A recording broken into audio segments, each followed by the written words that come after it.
Hi guys, Lindsay here with Storybook Family Farm. So today I thought I would give just a general update as to what we've been doing the last few days since I haven't had a chance to film anything, and what our plans for this week are, and just kind of how we're doing, and how everything else around here is going.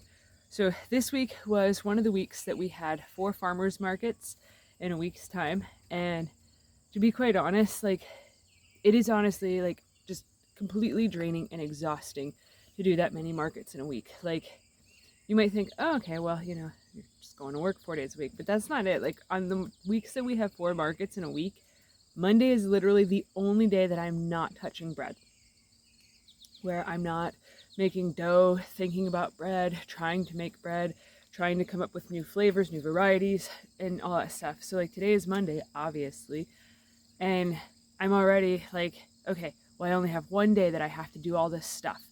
So it's very difficult. But yesterday, before the Sunday market, we actually did get a quail cage finished up being built. This quail cage is not complete 100%, but it was enough that we could move the quail out of our living room to being outside in their new cage. So I'm going to show you guys that first. This cage is actually one that is designed, I'll show you it here. We did put a tarp over it because of the fact that it is in full sun right here. This is not where their permanent spot is, because we're actually right next to the rabbits. So the quail right now are on the back side of the rabbits. Oh, the geese seen me move, so now they're sounding the alarm that there's a stranger, even though I've been standing here, so it's kind of funny. But, so this here is our design for the quail cage. Tracy has bought and put together, must be something big going to be happening down the road today. It was, I don't know if it was picked up on camera, if there was a truck hauling a new telephone pole and some other big equipment, so who knows. We have been experiencing a lot of power outages this past week, so I'm not sure, like, even the power last night went out in the middle of the night, so I'm not sure what's going on with that. But anyways, so this quail cage here, there is a division inside of it. I'll spin you guys this way so you can see. So this is some of the quail that we actually hatched out ourselves from our own eggs. I don't know what's going on. There's like a whole bunch of ruckus. Anyways, so there is a dividing line right here that separates the two sides off. So this quail cage here and that quail cage there, they each have the same amount of birds in it. I do believe there's 9 in each cage. I didn't count when I brought them out of the cage. Tracy was counting because I had the cage set on the ground that they were living in the living room, and I just was pulling them up and handing them up to her, and she was tossing them into the cage. Quail are very flighty birds. They get startled really easily, and they get scared really easily. So with quail, you actually have to have a short cage, because if they have a taller cage, that when their natural instinct when they get scared is to fly straight up. And if the cage is much taller than a foot, they can actually break their necks and kill themselves because they got startled. So that is that.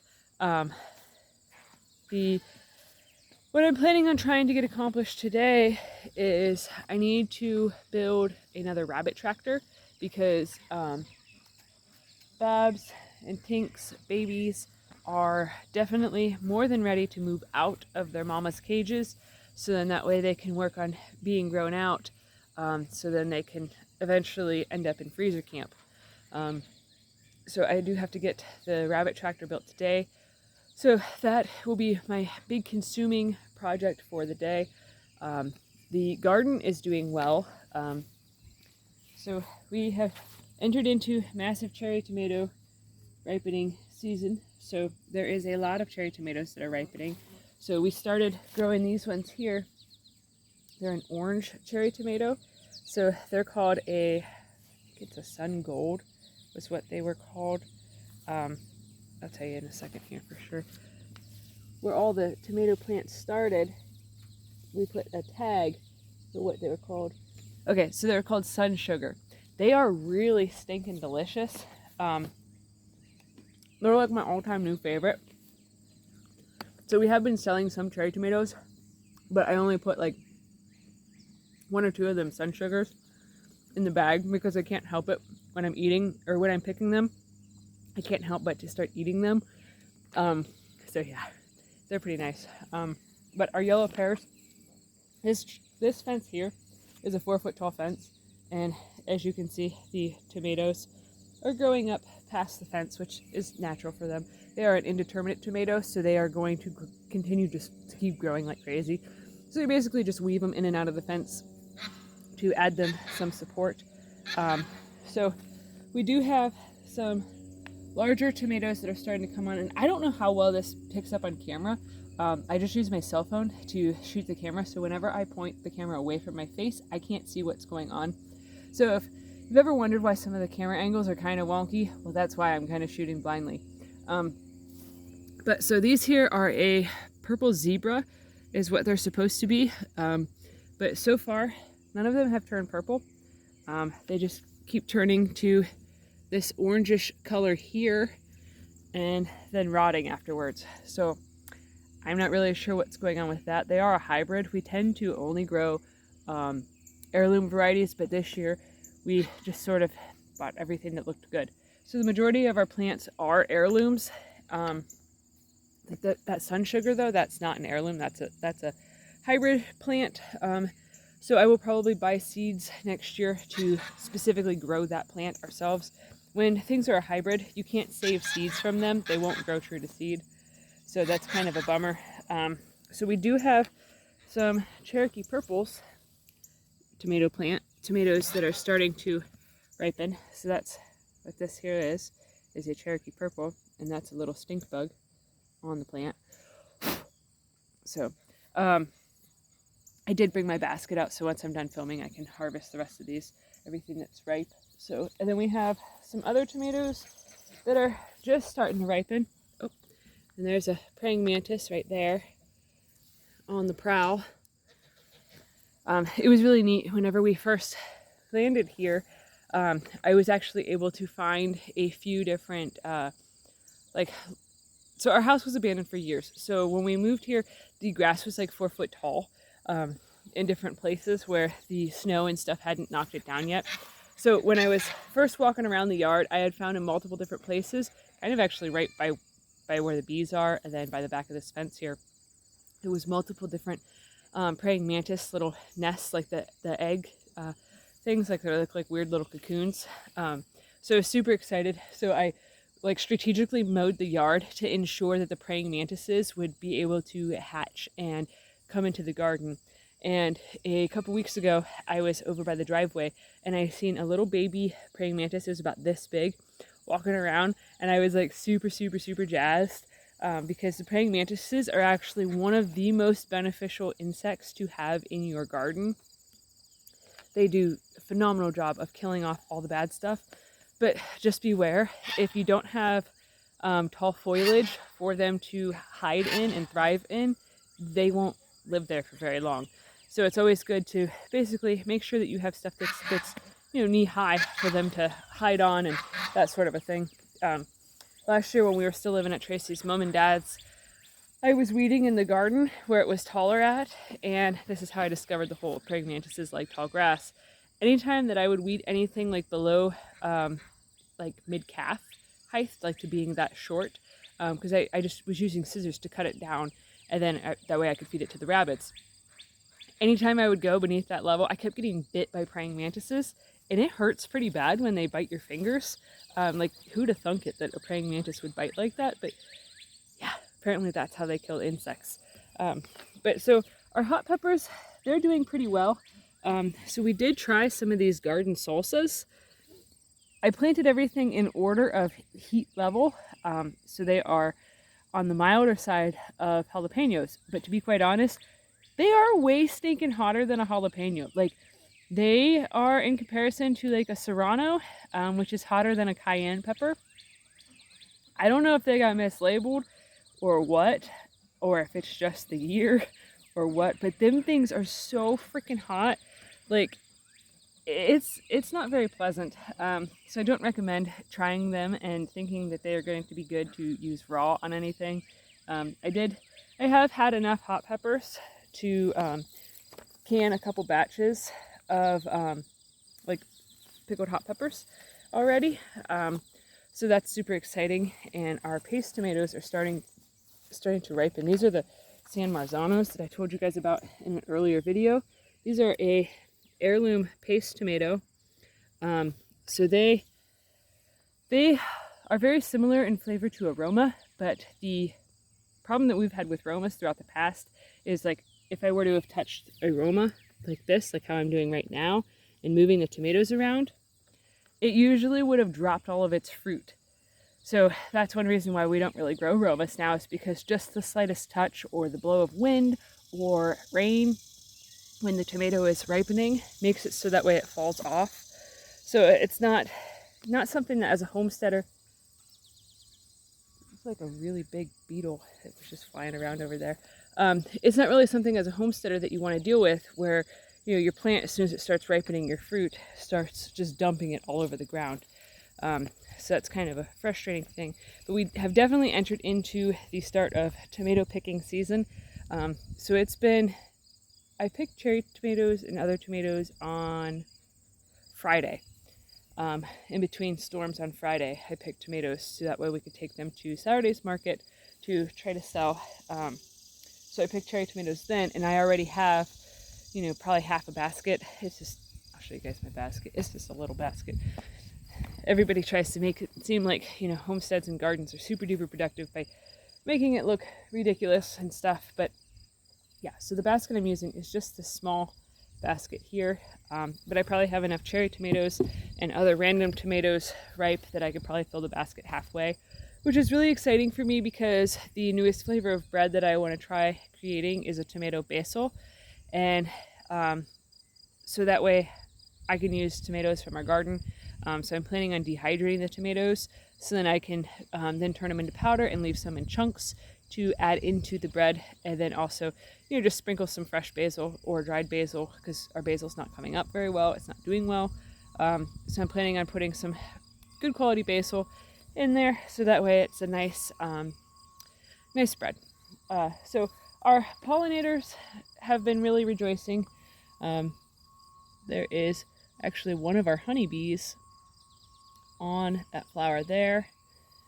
So they are very happy that we've planted the echinacea, and then I don't know how well it'll show up on camera. But so in our perennial bed here, straight up the middle, there is asparagus. And then there's also a bunch of zinnias and stuff just sort of dotted around. Like I said, I don't know how well it's going to show up on camera, just because the sun is really super bright right now. So maybe if I stand over here, you guys can see it better. But so we have a lot of different flowers in bloom. We have had to add another box to our bees because they have rapidly outgrown the 2 boxes that they had already, the 2 deeps that they had. So now our 1 bee box has a super on it, which means that we probably will be able to get a small amount of honey from the bees. So our green beans are doing okay, not anything spectacular yet. They are a pole bean, but they haven't done anything crazy. So this is a rattlesnake bean.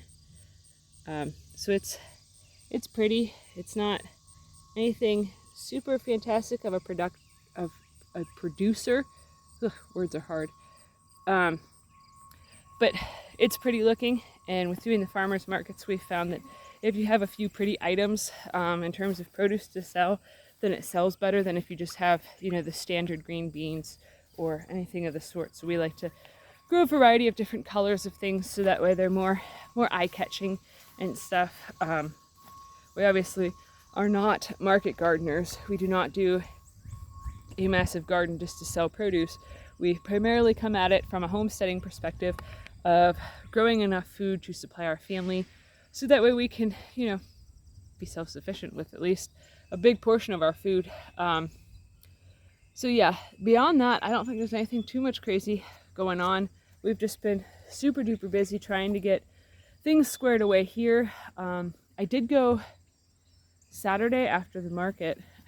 All of our days are so jumbled right now because we have so many projects going on, so many things going on, and are trying to accomplish so many different things before it's wintertime that it's kind of insanity. So I did, on Saturday, I did get a whole bunch more wood cut up back in the woods. I did not bother to bring it out to the pile because it's a massive amount that I got done.